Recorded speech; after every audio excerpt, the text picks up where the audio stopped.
بسم الله الرحمن الرحیم. سلامونه می قبول کړئ ملګرو، ستاسو ملګری صادق شاه صادق یم. امید لرم چې روغ جوړ به او د ژوند په ښو مرحلو کې به څنګه چې تاسو ته پته ده د میاشت دوه شو د کرونا د وجې پوره دنیا پوره انسانیت په خطره کې دی. الله دې هر انسان هر مسلمان د داسې مرض نه وساتي چې د هغې څه علاج نه وي سوا د مرګ نه. نو بس ټولو له احتیاط کول پکار دي او بغیر څه د ضرورته د کور نه بهر وتلو نه پرهیز کول پکار دي. نو د کرونا په مناسبت سره یو څو شعرونه دي چې په ما راغلي په هر چا راغلي، په ما راغلي په هر چا راغلي، الله دې خیر کړي ثوابه راغلي. په ما راغلي په هر چا راغلي، الله دې خیر کړي ثوابه راغلي.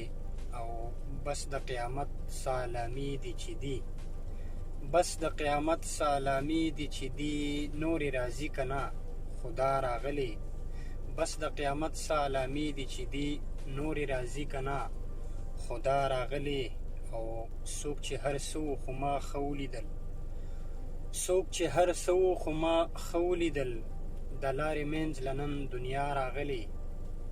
او اوس به توبه وکړي او وبه جاړي، اوس به توبه وکړي او وبه جاړي. که مسلمان لوي حیا راغلي، که مسلمان لوي حیا راغلي. او یو غزل دی چې لږه رڼا ښکاري زه ګورم ورته، لږه رڼا ښکاري زه ګورم ورته، بیخي صفا ښکاري زه ګورم ورته. لږه رڼا ښکاري زه ګورم ورته، بیخي صفا ښکاري زه ګورم ورته. او حالاتو دومره بېننګي جوړه کړه، حالاتو دومره بېننګي جوړه کړه، که څه خطا ښکاري زه ګورم ورته. حالاتو دومره بېننګي جوړه کړه، که څه خطا ښکاري زه ګورم ورته. او پرون چې وه نو ما به خود لیدله، پرون چې وه نو ما به خود لیدله، نن راته بیا ښکاري زه ګورم ورته. پرون چې وه نو ما به خود لیدله، نن راته بیا ښکاري زه ګورم ورته.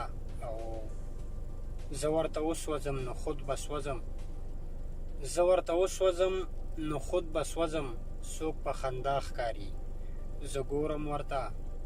او غزل لیکل دي او د زړه خوراک دی، غزل لیکل دي او د زړه خوراک دی، تا ته وړیا ښکاري زه ګورم ورته.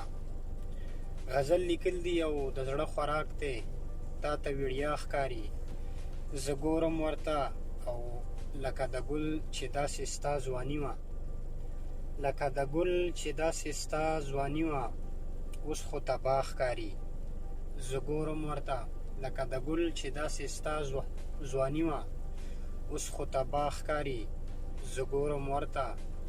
او صادق خفه دی او د سیند غاړه ده، صادق خفه دی او د سیند غاړه ده، غم پرې بلا ښکاري زه ګورم ورته، غم پرې بلا ښکاري زه ګورم ورته.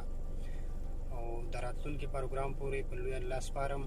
او د ځان ډېر خیال وساتئ او د فضول ګرځېدو نه پرهیز وکړئ. د الله